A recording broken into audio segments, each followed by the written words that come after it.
여러분의 응원이 제게 큰 힘이 됩니다. 구독과 좋아요로 함께 해주세요. 서울에서 남해까지는 생각보다 긴 여정이었다. 최정우는 버스 창가에 머리를 기댄 채 흘러가는 풍경을 멍하니 바라봤다. 오랜 시간 일궈온 건축설계사무소가 문을 닫은 지 이제 겨우 한 달. 62의 나이에 모든 것을 정리하고 낯선 곳으로 향하는 기분은 묘했다. 종점입니다. 버스기사의 목소리에 정우는 깊은 생각에서 깨어났다. 남해 터미널은 한적했다. 짐이라고는 여행용 캐리어 하나와 낡은 배낭뿐. 지인이 보내준 주소로 택시를 타고 20분쯤 달렸을까. 차창 너머로 점점 바다가 가까워졌다. 여기가 맞나요? 택시기사가 물었지만 정훈도 확신할 수 없었다. 그저 고개를 끄덕였을 뿐이다. 내비게이션이 안내하는 곳은 바다가 훤히 보이는 언덕 위 펜션이었다. 간판은 없었다. 그저 바다의 시간이라고 적힌 작은 나무 팻말만이 이곳이 사람 사는 곳임을 알려주고 있었다. 정우는 잠시 망설였다. 이런 외딴 곳에서 새 삶을 시작한다는 게 과연 옳은 선택일까? 그런 생각을 하며 무거운 발걸음을 옮겼을 때였다. 오셨군요. 조용한 목소리가 정훈을 맞이했다. 장미경은 예상했던 것보다 단정했다. 나이는 비슷해 보였지만 표정은 읽기 어려웠다. 단정한 카디건에 검은 바지, 그리고 무표정한 얼굴. 네, 지인의 소개로. 최정훈입니다. 알고 있어요. 짐은 제가 들어드릴게요. 정훈은 급히 손을 내저었다. 아닙니다. 제가 할게요. 앞으로 이곳에서 청소와 관리를 맡는 사람인데 그럴 수는 없죠. 미경의 표정이 미세하게 변했다. 정훈의 말이 의외였는지 아니면 그의 단호함이 놀라웠는지. 그렇게 두 사람의 첫 대화는 짧게 끝났다. 방은 생각보다 깨끗했다. 창문 너머로는 바다가 펼쳐져 있었고 햇살에 반짝이는 푸른 물결이 눈부셨다. 서울의 번잡함에 익숙해진 귀에는 파도 소리와 새소리만 가득한 이곳이 낯설게 느껴졌다. 정우는 짐을 풀고 창가에 잠시 앉았다. 이제 무엇부터 해야 할지, 어떻게 이곳에서 살아갈지 막막했다. 해가 질 무렵 노크 소리가 들렸다. 식사 준비됐어요. 내려오세요. 저녁 식탁은 소박했다. 미경은 말없이 밥과 반찬을 내놓았고 정훈도 조용히 수저를 들었다. 쓸데없는 말은 오가지 않았다. 둘 다 말수가 적은 사람들이었다. 그렇게 침묵 속에 첫 식사가 끝났다. 정훈이 그릇을 정리하려 했을 때 미경이 손을 내밀었다. 오늘은 쉬세요. 내일부터 시작하면 돼요. 미경은 부엌으로 들어갔고 정훈은 잠시 현관 앞 벤치에 앉았다. 바다 위로 떨어지는 노을이 붉게 물들었다. 10년 만에 피우는 담배였다. 연기가 하늘로 사라지는 모습을 바라보는데 문소리가 들렸다. 미경이 와인 2잔을 들고 나왔다. 한 잔은 정훈에게 건넸다. 정훈 씨, 여기선 시간도 숨을 쉬어요. 그 말을 끝으로 미경은 다시 침묵했다. 두 사람은 그렇게 아무 말 없이 첫 와인을 함께 마셨다. 바다는 점점 어두워졌고 멀리서 등대 불빛이 깜빡였다. 도시의 실패와 상처를 품고 온 정훈에게 이 고요한 바닷가의 첫날은 묘하게 위로가 되었다. 시간이 흐르는 속도가 다른 곳, 서울에선 결코 느낄 수 없었던 평화, 그리고 미경이라는 아직은 알 수 없는 여자. 정훈은 와인잔을 들어 미경을 향해 살짝 기울였다. 미경도 조용히 화답했다. 말없는 첫 인사였다. 정훈은 예상보다 빠르게 펜션 생활에 적응해갔다. 아침이면 일찍 일어나 산책을 하고 손님방을 청소하고 정원을 가꾸는 일상이 만들어졌다. 미경과의 대화는 여전히 길지 않았다. 그저 필요한 말만 오갈 뿐이었지만 그것만으로도 충분했다. 그날도 평소와 같은 오후였다. 정훈은 펜션 뒤편 데크를 수리하고 있었다. 바닷바람에 낡아버린 나무를 교체하는 작업이었다. 망치질 소리만이 조용한 바다를 채우고 있었다. 어머, 이렇게 변했네? 갑작스러운 목소리에 정훈은 고개를 들었다. 밝은 원피스를 입은 젊은 여성이 펜션 입구에 서 있었다. 미경이 급히 현관으로 나와 그녀를 껴안았다. 유리야, 오늘 온다고 연락도 없이. 깜짝 선물이잖아요. 엄마 보고 싶어서 그냥 왔어. 장유리는 웃으며 미경의 어깨를 감쌌다. 둘의 모습을 보니 어머니와 딸임이 분명했다. 하지만 미경의 조용하고 내성적인 모습과 달리 유리는 밝고 활기찼다. 정우는 다시 고개를 숙여 일을 계속했다. 모녀의 만남에 끼어들 생각은 없었다. 하지만 곧 유리의 발걸음 소리가 가까워졌다. 안녕하세요. 제가 엄마한테 들었어요. 서울에서 오신 새 관리인 아저씨죠? 정우는 몇 초간 말을 잇지 못했다. 너무 가까이 다가온 그녀의 표정과 밝은 에너지가 낯설었다. 서울에서도 이곳에서도 이런 방식으로 말을 걸어오는 사람은 오랜만이었다. 네, 최정훈입니다. 저는 장유리예요. 이제 여기서 같이 일하게 될 것 같아요. 한 달 정도 엄마 도우러 왔거든요. 유리의 말에 정우는 의외라는 표정을 지었다. 미경은 딸이 온다는 얘기를 한 적 없었다. 저녁 식사 때 미경은 간단히 설명했다. 유리가 서울에서 일을 그만두고 잠시 쉬러 왔어요. 유리는 웃으며 덧붙였다. 번아웃이라는 게 이런 거더라고요. 아침에 눈 뜨는 게 너무 힘든 거.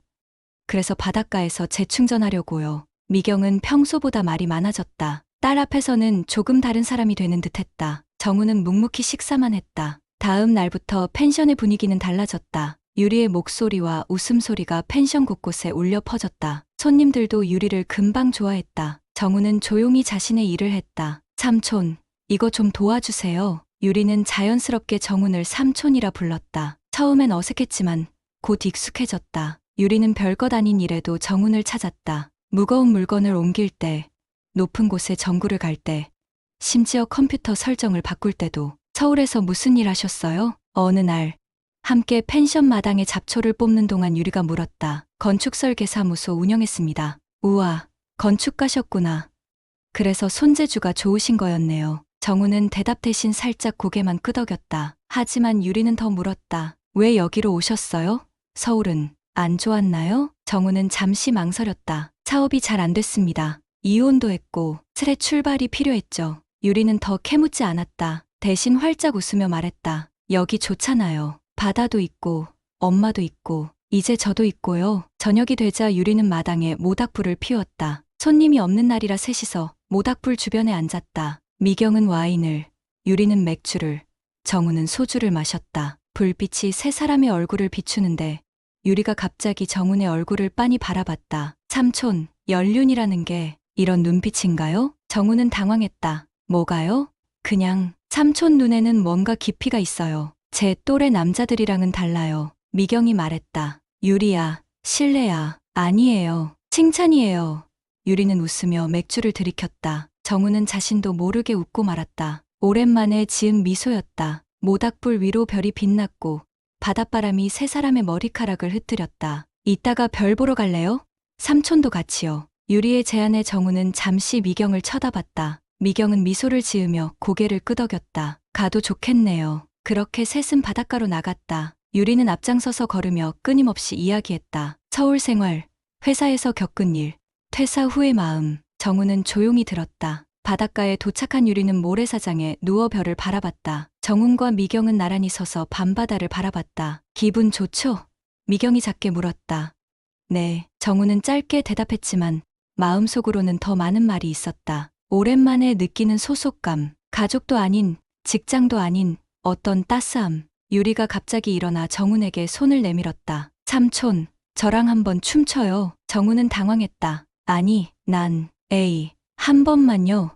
이렇게 멋진 밤에 미경도 웃으며 등을 떠밀었다. 한번 해보세요. 결국 정훈은 유리의 손을 잡았다. 음악도 없이 그저 파도 소리에 맞춰 어색하게 몸을 움직였다. 유리는 까르르 웃었고 정훈도 마침내 크게 웃었다. 그 순간 정훈은 문득 생각했다. 이런 게 행복이었던가. 서울에서의 실패와 상처가 조금은 멀게 느껴지는 밤이었다. 아침이면 일찍 일어나 바닷가를 산책하는 것이 정훈의 새로운 습관이 되었다. 서울에서는 결코 상상할 수 없었던 여유였다. 파도 소리를 들으며 걷다 보면 지난날의 실패와 후회가 조금씩 옅어지는 기분이었다. 그런데 오늘은 익숙한 발자국 소리가 뒤따랐다. 삼촌, 기다리세요. 유리였다. 평소 늦잠을 자던 그녀가 이른 아침에 나온 것이 의외였다. 머리를 대충 묶은 채 트레이닝복 차림으로 달려왔다. 같이 걸어도 돼요?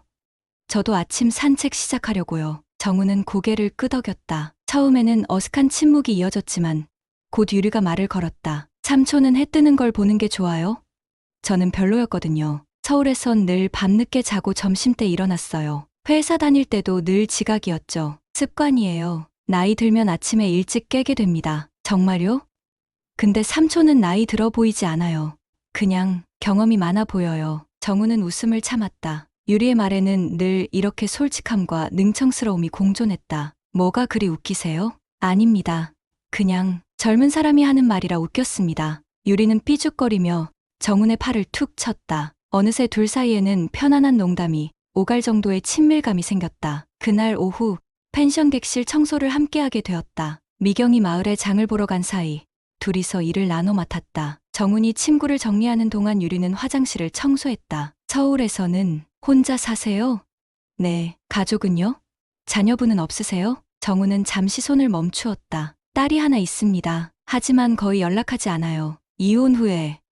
아, 미안해요. 안 좋은 기억 떠올리게 해서. 괜찮습니다. 옛날 일이에요. 유리는 더 이상 묻지 않았다. 대신 청소를 하며 자신의 이야기를 했다. 디자인 회사에서 일했던 이야기, 상사와의 갈등, 번아웃이 찾아왔던 순간들. 정우는 묵묵히 들었다. 사실 여기 내려온 건 그냥 도망친 거예요. 서울에선 모든 게 숨 막혔거든요. 근데 이상하게 여기 오니까 숨을 쉴 수 있어요. 정우는 고개를 끄덕였다. 나도 비슷합니다. 우리 참 닮았네요.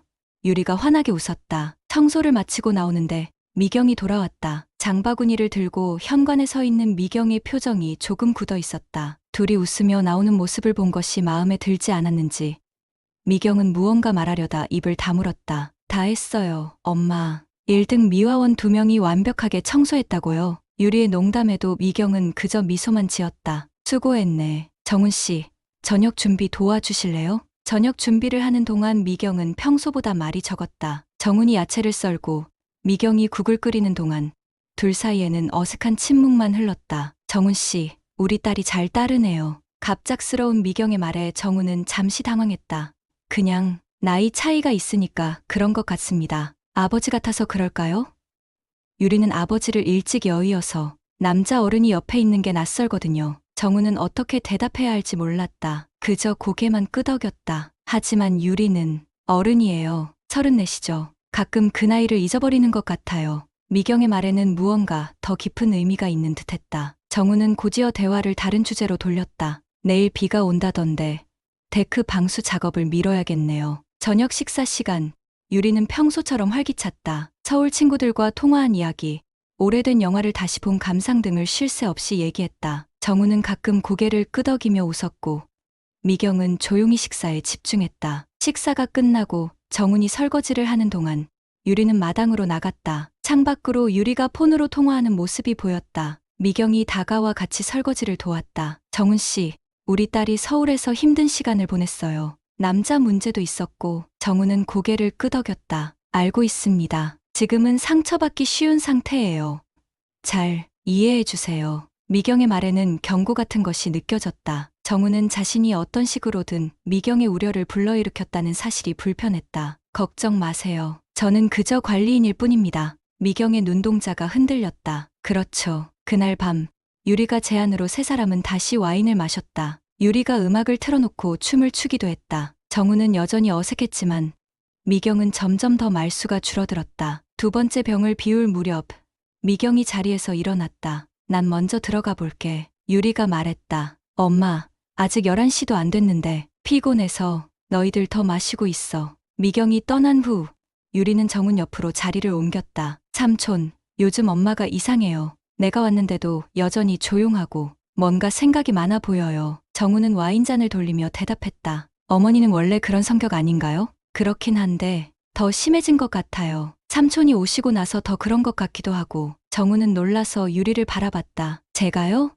네, 엄마가 삼촌을 어떻게 보는지 궁금해요. 정우는 말을 고르지 못했다. 그저 와인잔만 바라봤다. 유리는 장난스럽게 웃었다. 장난이에요, 삼촌. 너무 진지하게 받아들이지 마세요. 다음 날 저녁, 미경은 정훈에게 와인을 들고 다가왔다. 유리는 친구를 만나러 마을에 나간 상태였다. 요즘 유리와 많이 이야기하네요. 미경의 목소리에는 미묘한 감정이 섞여 있었다. 정훈은 그저 고개를 끄덕였다. 정훈 씨, 딸을 키우는 엄마가 가장 부러운 게 뭔지 아세요?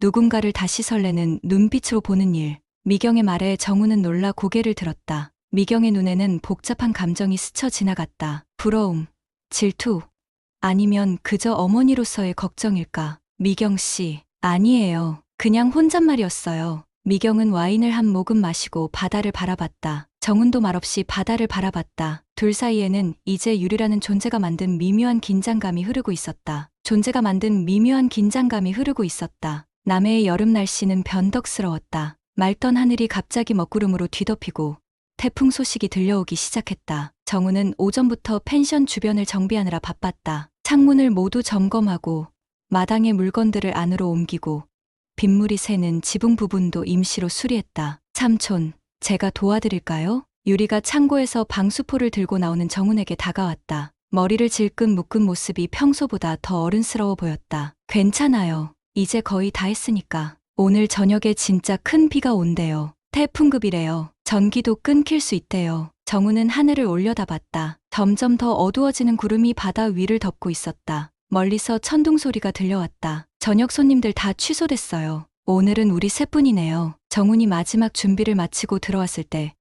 미경은 비상용 랜턴과 양초를 준비하고 있었다. 그녀의 얼굴에는 약간의 걱정이 묻어났다. 큰 태풍이 10번은 넘게 지나갔어요. 걱정 마세요. 정훈의 말에 미경은 미소를 지었다. 네, 알아요. 그래도 혹시 모르니까요. 점심을 간단히 먹고 난 후 유리가 핸드폰을 들고 현관으로 나왔다. 평소보다 더 신경 쓴 차림새였다. 엄마, 난 잠깐 동네 친구 집에 갔다 올게. 소영이가 같이 영화 보자고 했거든. 미경이 놀라며 물었다. 이런 날씨에 곧 폭우가 시작될 텐데 금방 갔다 올게요. 소영이네가 걸어서 15분 거리잖아요. 비 쏟아지기 전에 가면 돼요. 미경은 망설이다가 결국 고개를 끄덕였다. 조심해서 다녀와. 비가 심해지면 거기서 자고 와도 돼. 유리는 밝게 웃으며 재빨리 밖으로 나갔다. 현관문이 닫히고 펜션은 갑자기 조용해졌다. 정훈과 미경, 단둘이 남은 것은 유리가 온 이후 처음이었다. 정훈은 불편한 침묵을 깨기 위해 말했다. 제가 방으로 올라가서 창문 다시 한번 점검할게요.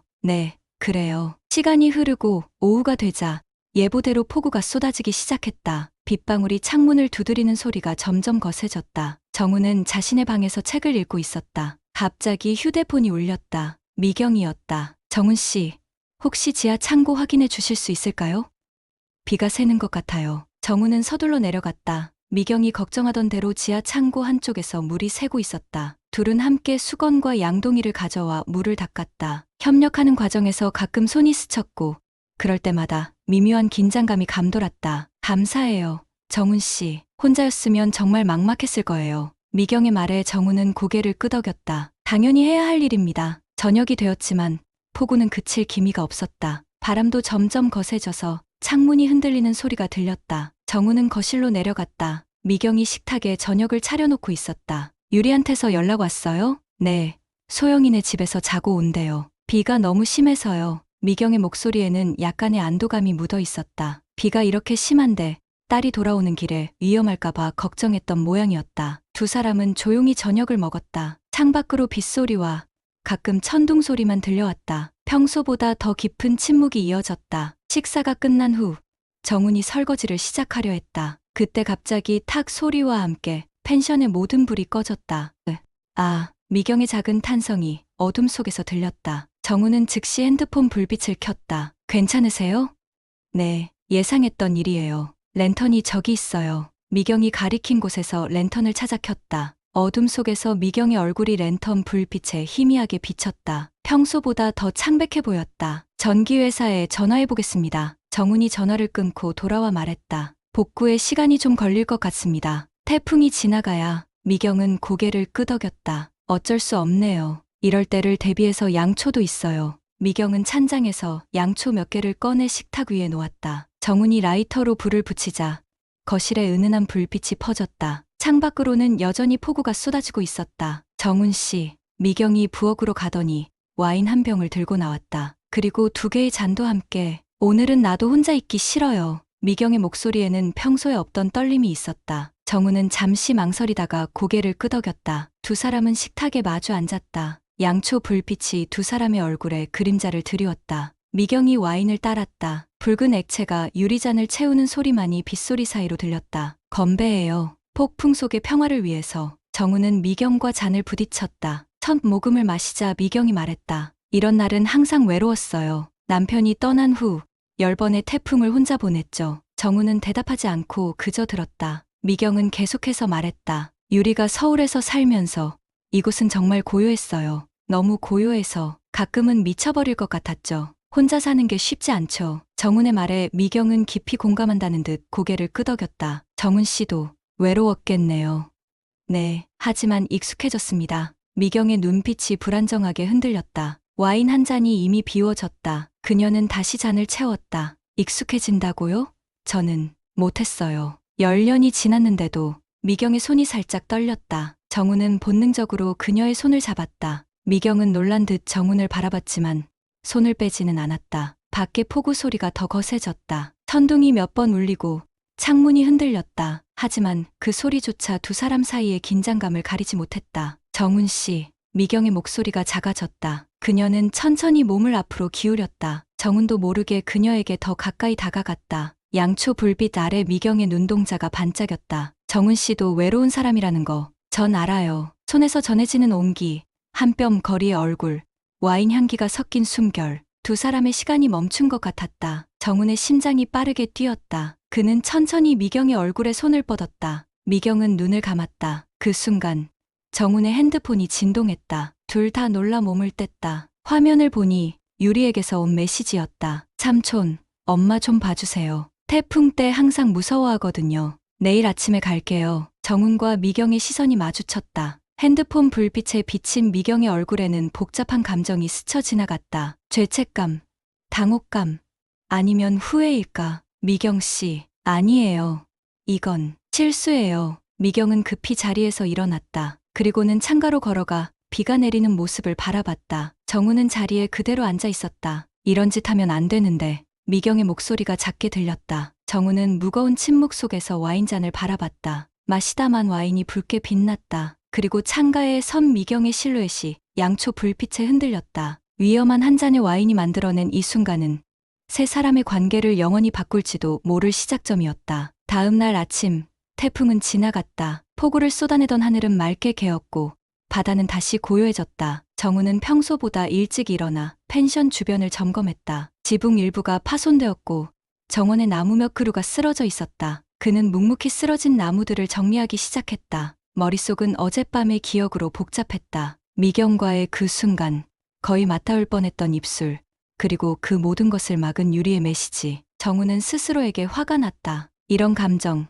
이런 상황은 결코 만들어선 안 됐다. 정훈 씨, 미경의 목소리에 정훈은 고개를 들었다. 미경은 평소보다 더 단정한 차림으로 서 있었다. 마치 어젯밤의 일을 지우려는 듯한 모습이었다. 아침 식사 준비됐어요. 네, 감사합니다. 식탁에 앉은 두 사람 사이에는 어색한 침묵만이 흘렀다. 미경은 시선을 피했고 정훈도 말을 꺼내지 못했다. 결국 정훈이 입을 열었다. 어제 일은 잊어요. 미경이 단호하게 말을 잘랐다. 우리 둘 다 외로웠을 뿐이에요. 그 이상도 이하도 아니죠. 정훈은 고개를 끄덕였다. 미경의 말이 맞았다. 외로움이 만든 착각, 그것뿐이었다. 유리는 언제 올까요? 곧 올 거예요. 아침에 메시지가 왔어요. 두 사람은 다시 침묵에 빠졌다. 식사를 마친 후 정훈은 서둘러 밖으로 나가 태풍 피해 정리를 계속했다. 정오쯤 정훈은 지붕 위에서 파손된 부분을 수리하고 있었다. 땀이 흘러 셔츠가 젖었고 손에는 작은 상처도 생겼다. 하지만 그는 계속해서 일했다. 마음속 혼란을 잊기 위해선 일에 몰두하는 것만큼 좋은 방법이 없었다. 삼촌, 여기서 뭐 해요? 유리의 목소리에 정훈은 놀라 고개를 돌렸다. 유리가 작은 가방을 들고 펜션 마당에 서 있었다. 밝은 미소를 지으며 그를 올려다보고 있었다. 지붕이 새서요. 수리 중입니다. 정훈은 서둘러 지붕에서 내려왔다. 유리는 그의 모습을 보더니 걱정스러운 표정을 지었다. 삼촌, 손이 다쳤잖아요. 소독부터 해야겠어요. 유리는 정훈의 손을 잡고 펜션 안으로 들어갔다. 미경은 주방에서 무언가를 준비하고 있었다. 딸의 모습을 보자 미소를 지었다. 왔구나. 무사히 잘 있었어? 응. 소영이 내서 재밌게 놀았어. 근데 삼촌 손 좀 봐. 엄마, 다쳤어. 미경은 정훈의 손을 보더니 약간 당황한 듯했다. 하지만 이내 침착하게 구급상자를 가져왔다. 제가 할게요. 유리가 먼저 손을 내밀었지만 미경이 조용히 말했다. 내가 할게. 넌 짐 풀고 와. 유리는 잠시 어머니를 바라보더니 고개를 끄덕이고 자신의 방으로 올라갔다. 미경은 정훈의 상처를 소독하기 시작했다. 많이 다쳤네요. 별거 아닙니다. 미경의 손길이 부드러웠다. 정훈은 그녀가 자신의 손을 잡고 있는 모습을 바라봤다. 어젯밤의 기억이 다시 떠올랐다. 미경도 같은 생각을 하는 듯 잠시 손길이 멈추었다가 다시 이어졌다. 정훈 씨, 저기. 그 순간 유리가 내려왔다. 뭐 이렇게 오래 걸려요? 미경은 급히 손을 떼고 일어섰다. 다 했어. 이제 점심 먹자. 점심 식사는 평소와 같이 유리의 수다로 가득했다. 소영이네 집에서 있었던 일, 영화 보며 먹었던 음식, 새벽까지 나눈 수다에 대해 쉬지 않고 말했다. 정훈과 미경은 가끔 고개를 끄덕이며 듣기만 했다. 식사가 끝나고 정훈이 다시 밖으로 나가려 할 때 유리가 따라왔다. 삼촌, 저도 도울게요. 제가 지붕 위로 올라갈 수 있어요. 위험해요. 내가 할 수 있어요. 아니에요. 삼촌 혼자 하면 더 다칠 거예요. 제가 도구 전달이라도 할게요. 결국 정우는 유리의 도움을 받아들였다. 둘은 함께 지붕을 수리했다. 유리는 생각보다 일 처리가 빨랐고 유쾌한 농담으로 분위기를 밝게 만들었다. 정훈도 모르게 웃음이 나왔다. 삼촌, 웃는 모습이 정말 좋아요. 유리의 갑작스러운 말에 정훈은 당황했다.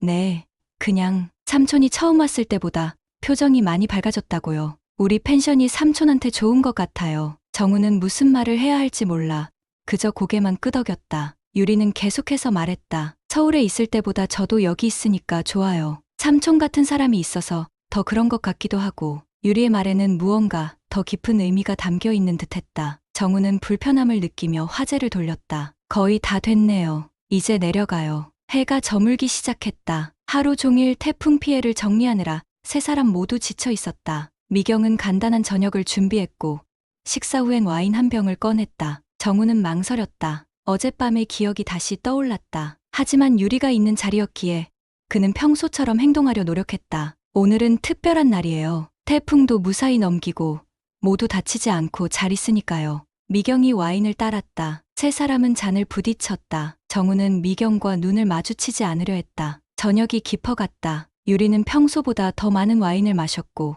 점점 말이 많아졌다. 그녀의 시선이 자주 정훈에게 머물렀다. 삼촌, 서울에 돌아갈 생각 없어요? 갑작스러운 질문에 정훈은 놀랐다. 아직은 여기서 할 일이 많아서요. 얼마나 있을 거예요? 글쎄요. 정해진 건 없습니다. 유리의 눈빛이 흔들렸다. 오래 있으면 좋겠어요. 저도 당분간 여기 있을 거거든요. 미경이 조용히 지켜보다가 말했다. 유리야, 너 취한 것 같은데 그만 마시는 게 어떨까? 괜찮아요. 엄마, 저 안 취했어요. 하지만 유리의 얼굴은 이미 붉게 달아올라 있었다. 그녀는 계속해서 정훈을 바라봤다. 삼촌, 사실 미경이 급히 자리에서 일어났다. 이제 그만 자러 가자. 모두 피곤할 거야. 유리는 미경을 바라보더니 작게 한숨을 쉬었다. 네, 알겠어요. 세 사람은 각자의 방으로 향했다. 정우는 자신의 방에 들어와 창문을 열었다. 바다에서 불어오는 바람이 시원했다. 그는 깊은 한숨을 내쉬었다. 밤이 깊어갔다. 정우는 잠을 이루지 못하고 뒤척였다. 시계는 자정을 가리키고 있었다. 결국 그는 침대에서 일어나 아래층으로 내려갔다. 물 한 잔을 마시려는 생각이었다. 부엌에 들어서는데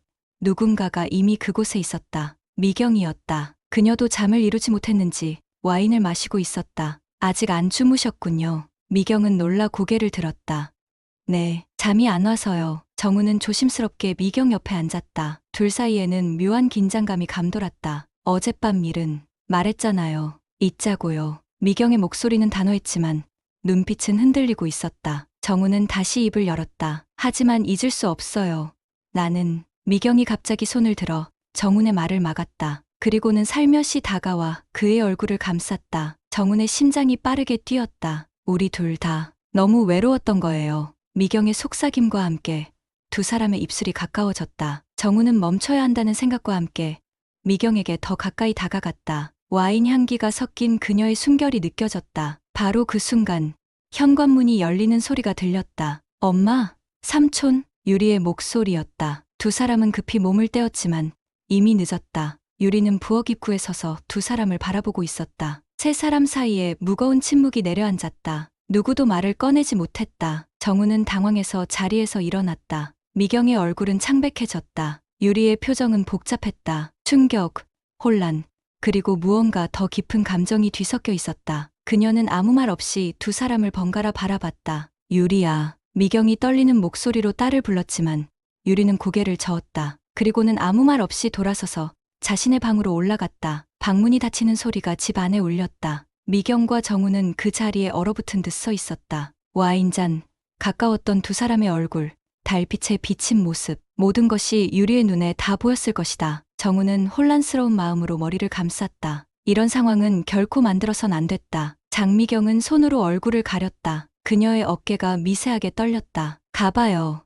제발. 미경의 작은 목소리에 정우는 고개를 끄덕였다. 그는 자신의 방으로 돌아가려 했지만 발걸음이 무거웠다. 계단을 올라가는 동안 유리의 방문 앞에서 잠시 멈췄다. 안에서는 아무 소리도 들리지 않았다. 정우는 자신의 방으로 돌아와 창가에 섰다. 바다는 평온했지만 그의 마음은 폭풍우가 치는 것처럼 혼란스러웠다. 시간이 얼마나 흘렀을까? 정우는 아래층에서 들려오는 소리에 귀를 기울였다. 미경이 여전히 부엌에 있는 듯했다. 그는 작은 소리가 들렸다. 울음소리였다. 정우는 다시 계단을 내려갔다. 미경은 같은 자리에 앉아 와인잔을 닫고 있었다. 그녀의 눈가는 붉게 물들어 있었다. 미경 씨. 미경은 천천히 고개를 들었다. 그녀의 눈에는 눈물이 맺혀 있었다. 우리가 무슨 짓을 한 걸까요? 미경의 목소리는 하늘하늘 떨렸다. 정우는 말없이 그녀의 맞은편에 앉았다. 두 사람 사이에는 이제 어느 때보다 깊은 죄책감이 자리 잡고 있었다. 밖으로 창문을 통해 보이는 바다는 여전히 고요했다. 하지만 이 펜션 안에서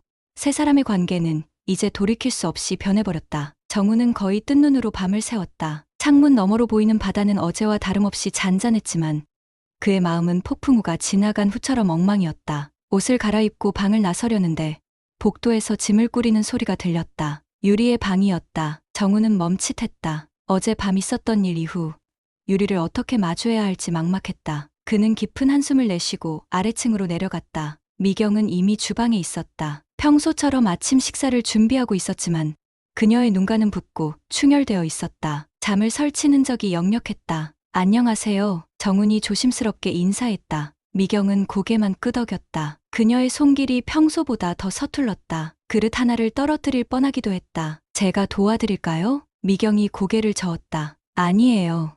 그냥 앉아 계세요. 두 사람 사이에 어색한 침묵이 이어졌다. 마침내 미경이 입을 열었다. 유리가 짐을 싸고 있어요. 정우는 놀라 미경을 바라봤다. 서울로 돌아간다는 건가요? 그런 것 같아요. 아침 일찍 제 방에 와서 그러더군요. 잠시 서울에 다녀오겠다고. 미경의 목소리가 떨렸다. 그녀는 등을 돌려 창밖을 바라봤다. 정우는 무슨 말을 해야 할지 몰라 그저 손을 꼭 쥐었다. 계단을 내려오는 소리가 들렸다. 유리였다. 작은 여행 가방을 끌고 있었다. 그녀의 얼굴은 무표정했지만 눈가는 붉어져 있었다. 아침 안 먹고 가?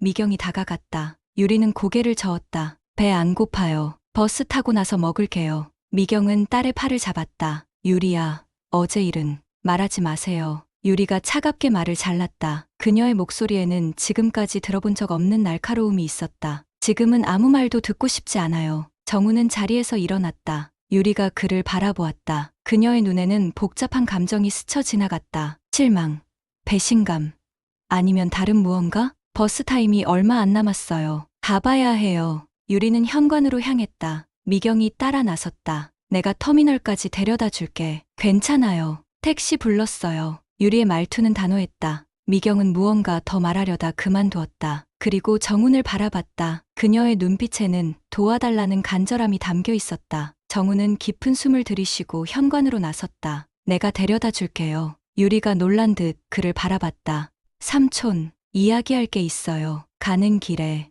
유리는 잠시 망설이다 고개를 끄덕였다. 미경은 불안한 눈빛으로 둘을 번갈아 보았지만 말리지는 않았다. 정훈의 차로 터미널로 향하는 길. 처음 몇 분간은 침묵만이 흘렀다. 유리는 창밖만 바라보았고 정훈도 말을 꺼내지 못했다. 왜 그랬어요? 마침내 유리가 입을 열었다. 그녀의 목소리는 작았지만 단단했다. 무슨 말인지 알면서 왜 물어요? 유리가 날카롭게 받아쳤다. 엄마랑 그런 관계였어요? 처음부터. 정훈은 고개를 절레절레 저었다. 아니야. 어제 처음이었어. 아니, 그것도 아니야. 어제도 아무 일도 없었어. 제가 본 건 뭐였죠? 환각이었나요? 정훈은 한숨을 내쉬었다. 실수였어. 우리 둘 다 외로웠던 것 같아. 엄마가 외롭다는 건 저도 알아요. 10년 동안 혼자 살았으니까. 하지만 삼촌은. 유리의 목소리가 갈라졌다. 삼촌은 왜 엄마를. 정훈은 잠시 운전을 멈추고 길가에 차를 세웠다. 그는 유리를 바라봤다. 유리야, 난 너를 그런 눈으로 본 적 없어. 유리의 눈에 눈물이 고였다. 뭐라고요? 내 어머니와 있었던 일은 그냥 순간의 실수야. 하지만 너에 대해서는. 정우는 말을 고르지 못했다. 난 그저 관리인일 뿐이야. 너희 가족에게 폐를 끼치고 싶지 않아. 유리의 눈물이 볼을 타고 흘러내렸다. 그런 눈이 제일 무서운 거예요. 정우는 당혹스러웠다. 무슨 말이야? 아무렇지도 않은 척하는 거요. 마치 제가 아무것도 아닌 것처럼. 유리는 손으로 눈물을 닦았다. 제가 엄마에게 그런 질문을 했어요. 왜 삼촌한테 그런 눈빛을 줘요? 라고요. 정우는 가슴이 철렁 내려앉는 기분이었다. 유리의 말이 무슨 의미인지 서서히 깨닫기 시작했다. 유리야, 저는 삼촌이 우리 펜션에 온 첫날부터 달랐어요. 묘하게 안정감을 주는 사람. 처음에는 저도 몰랐어요. 근데 점점 유리는 말을 멈추고 창밖을 바라봤다. 어리석었죠. 제가 뭘 바란 건지도 모르겠어요. 정우는 말을 잇지 못했다. 유리의 마음을 전혀 눈치채지 못했다는 사실이 그를 혼란스럽게 했다. 삼촌은 저보다 2배나 나이가 많아요. 제 아버지 뻘이죠. 그런데도 저는, 유리는 자조적으로 웃었다. 바보 같죠? 아니야. 넌 바보가 아니야. 정훈이 진심을 담아 말했다. 미안해. 정말 미안해. 유리는 다시 고개를 저었다. 터미널에 늦겠어요. 가요. 나머지 길은 침묵 속에 이어졌다. 터미널에 도착해서 유리는 서둘러 차에서 내렸다. 잘 가요, 삼촌. 엄마한테 전해주세요. 며칠 있다 돌아올 거라고. 정우는 차에서 내려 그녀를 따라갔다. 유리야. 유리가 걸음을 멈췄다. 정우는 그녀 앞에 서서 진지하게 말했다. 넌 정말 소중한 사람이야. 그 어떤 방식으로든 널 아프게 하고 싶지 않았어. 유리의 눈에 다시 눈물이 고였다. 그녀는 억지로 미소를 지었다. 알아요. 그래서 더 아픈 거겠죠. 유리는 등을 돌려 터미널 안으로 사라졌다. 정우는 그 자리에 오랫동안 서 있었다. 가슴 한편이 무겁게 내려앉는 기분이었다. 펜션으로 돌아가는 길. 정훈의 머릿속은 복잡했다. 미경과 유리, 그리고 자신. 세 사람의 관계는 이제 돌이킬 수 없이 변해버렸다. 그는 핸들을 꽉 쥐었다. 어쩌면 자신도 떠나야 할 때인지도 모른다는 생각이 스쳐 지나갔다. 펜션에 도착했을 때 미경은 현관에서 그를 기다리고 있었다. 그녀의 표정에는 불안과 기대가 뒤섞여 있었다. 어땠어요? 정우는 한숨을 내쉬었다. 며칠 있다 돌아온대요. 미경의 어깨가 살짝 펴졌다. 하지만 정훈의 다음 말에 그녀의 표정이 굳었다. 미경 씨, 우리가 큰 실수를 했어요. 유리가 떠난 지 일주일이 지났다. 펜션은 예전처럼 조용해졌지만 그 고요함은 이전과는 달랐다. 무언가 깨진 것 같은, 되돌릴 수 없는 균열이 생긴 것 같은 정적이었다. 정우는 매일 새벽 바닷가로 나갔다. 그곳에서 혼자 쓰레기를 줍고 모래사장을 정리하는 것이 일상이 되었다. 자신을 벌하는 것 같기도 했고 마음을 정리하는 의식 같기도 했다. 이른 아침, 여느 때처럼 바닷가에 나왔을 때였다. 미경이 저 멀리서 그를 바라보고 있었다. 검은 원피스를 입은 그녀는 마치 정물화처럼 해변에 서 있었다. 정우는 천천히 그녀에게 다가갔다. 일주일 동안 두 사람은 필요한 말만 주고받았다. 함께 식사를 하거나 와인을 마시는 일은 더 이상 없었다. 일찍 나오셨네요. 미경은 고개를 끄덕였다. 잠을 설쳤어요. 두 사람은 나란히 걷기 시작했다. 이른 아침에 바다는 고요했고 해변에는 그들의 발자국만이 이어졌다. 유리한테서 연락 왔어요. 미경이 입을 열었다. 서울에서 잘 지내고 있대요. 다행이네요. 돌아올 날짜는 말하지 않더군요. 정우는 고개를 끄덕였다. 유리의 마음을 생각하면 당연한 일이었다. 그가 수집하던 조개 껍데기를 바다에 던졌다. 작은 물보라가 일었다가 이내 사라졌다. 미경 씨, 정훈이 조심스럽게 말을 꺼냈다. 제가 떠나는 게 좋을 것 같습니다. 미경이 걸음을 멈췄다. 떠난다고요? 네, 이제 펜션 수리도 거의 다 끝났고 제가 있으면 유리도 돌아오기 힘들 테니까요. 미경의 눈에 슬픔이 스쳐 지나갔다. 하지만 그녀는 고개를 저었다. 그건 도망치는 거예요. 우리 모두 어른이잖아요. 문제를 해결하지 않고 떠나는 건. 정우는 깊은 한숨을 내쉬었다. 해결할 수 있을까요? 우리가 한 일은 실수였어요. 미경이 그의 말을 잘랐다. 우리 둘 다 외로웠고 그래서 생긴 실수. 두 사람은 다시 걷기 시작했다. 점점 해가 뜨기 시작하며 바다가 붉게 물들었다. 유리와 통화했을 때 미경이 조용히 말을 이었다. 딸은 저에게 묻더군요. 왜 삼촌한테 그런 눈빛을 줘요? 라고요. 정우는 미경을 바라봤다. 그녀의 눈에는 복잡한 감정이 담겨 있었다. 나는 당신이 내 딸을 울릴 줄 몰랐어요. 하지만 미경의 목소리가 떨렸다. 나도 당신을 원했어요. 정우는 숨을 깊게 들이마셨다. 바다 내음이 코끝을 스쳤다. 그리고 무겁게 고개를 숙였다. 그게 제일 아픈 말이에요. 미경이 놀란 듯 그를 바라봤다. 우리 셋 다 상처받았어요. 정훈이 천천히 말을 이었다. 유리는 우리 때문에, 당신은 딸 때문에, 그리고 나는 둘 다 때문에. 두 사람은 말없이 오랫동안 걸었다. 해변가에 앉아 떠오르는 해를 바라봤다. 정훈은 모래를 한 웅큼 쥐었다가 서서히 흘려보냈다. 모든 것이 물처럼 흘러가는 것 같아요. 미경이 고개를 끄덕였다. 남편이 떠났을 때도 그랬어요. 처음엔 모든 것이 무너진 줄 알았죠. 하지만 시간이 지나니 상처는 남았지만 흘러갔군요. 네, 이번에도 그럴 거예요. 두 사람은 다시 펜션으로 천천히 걸어갔다. 아침 햇살이 따스했고 바다는 잔잔했다. 마치 아무 일도 없었다는 듯이. 며칠이 더 지났다. 정우는 펜션의 마지막 수리 작업을 진행하고 있었다. 새로운 데크를 만드는 일이었다. 망치질 소리가 고요한 펜션에 울려 퍼졌다. 미경이 차가운 물 한 잔을 들고 다가왔다. 더운데 물 마시세요. 감사합니다. 미경은 잠시 정훈의 작업을 지켜보다가 입을 열었다. 유리가 내일 온대요. 정훈이 놀라 고개를 들었다. 정말요? 네, 방금 전화가 왔어요. 짐을 다 정리하고 내려온다고. 그럼 서울 생활을 정리한 건가요? 미경은 고개를 끄덕였다. 그런 것 같아요. 펜션 일을 계속 돕고 싶대요. 정우는 고개를 숙였다. 저는 그럼 떠나지 마세요. 미경의 목소리는 단호했다. 이제 우리 셋 다 어른이잖아요. 어떻게든 해결해야죠. 정우는 망치를 내려놓고 그녀를 바라봤다. 미경의 눈에는 이전과는 다른 강인함이 깃들어 있었다. 당신이 우리에게 필요해요. 펜션에도, 유리에게도, 그리고 저에게도. 정우는 깊은 숨을 들이마셨다. 미경의 말은 단순한 위로가 아니었다. 그것은 어쩌면 세 사람 모두가 필요로 했던 솔직함이었다. 좋아요.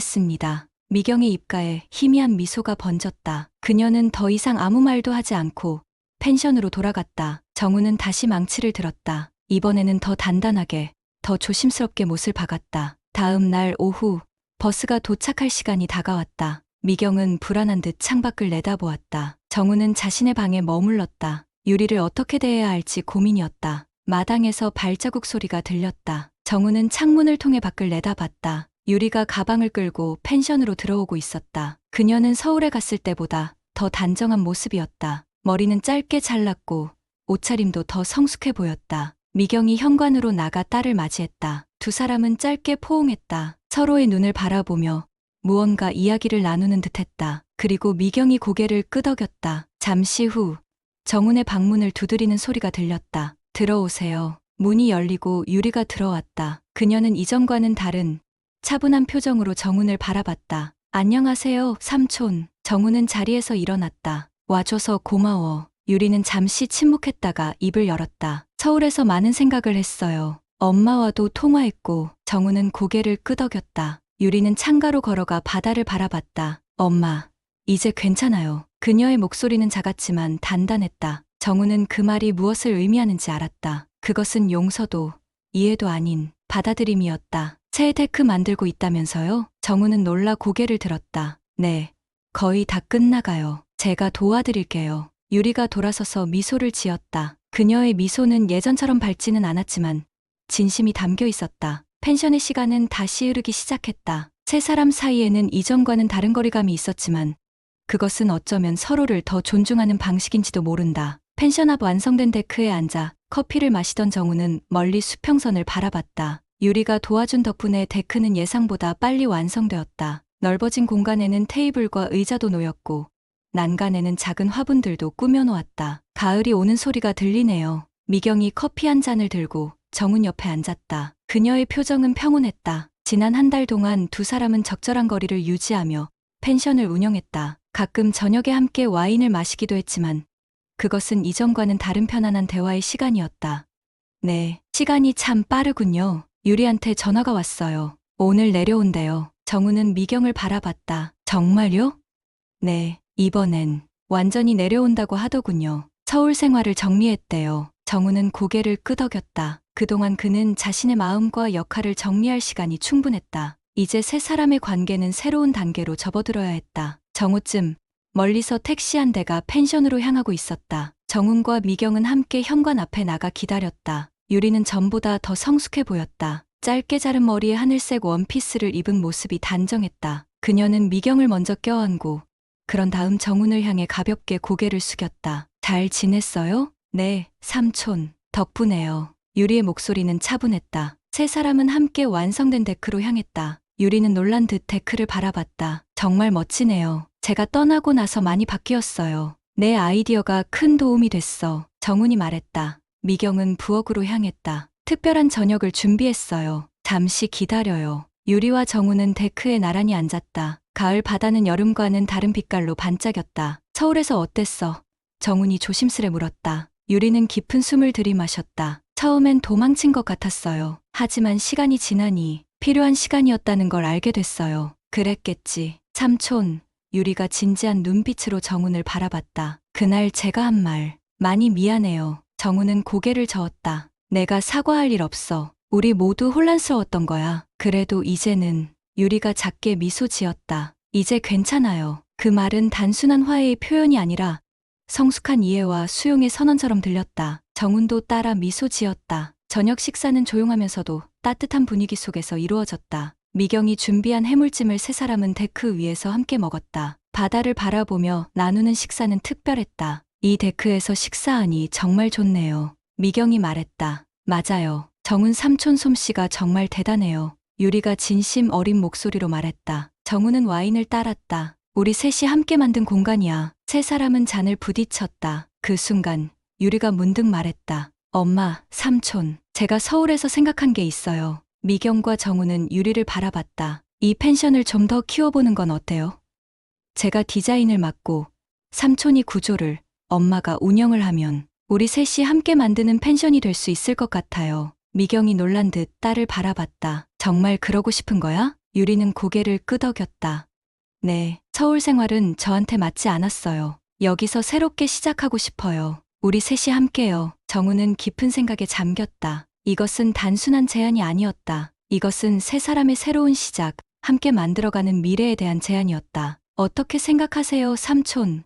유리가 물었다. 정훈은 바다를 바라보다 천천히 고개를 끄덕였다. 좋은 생각이야. 함께 만들어보자. 미경의 눈에 눈물이 맺혔다. 그것은 슬픔의 눈물이 아니라 오랜 기다림 끝에 찾아온 희망의 빛이었다. 이제 우린 솔직해졌으니까요. 미경의 말에 유리는 어머니의 손을 잡았다. 그리고 조심스럽게 정훈을 바라봤다. 정훈은 따뜻한 미소를 지었다. 가을 바람이 세 사람의 머리카락을 흩뜨렸다. 바다는 여전히 그 자리에 있었고 파도는 끊임없이 밀려왔다 물러갔다. 그리고 이제 그들의 이야기도 새로운 장을 열고 있었다. 세 사람은 그렇게 데크 위에서 저녁 노을을 배경으로 각자의 잔을 들었다. 그들의 얼굴에는 이전과는 다른 더 깊고 진실된 미소가 어려 있었다. 상처를 딛고 진실을 마주하고 그리고 서로를 있는 그대로 받아들인 어른들의 미소였다. 밤이 깊어갔지만 세 사람의 대화는 계속되었다. 이제 그들 앞에는 함께 만들어갈 새로운 이야기가 기다리고 있었다.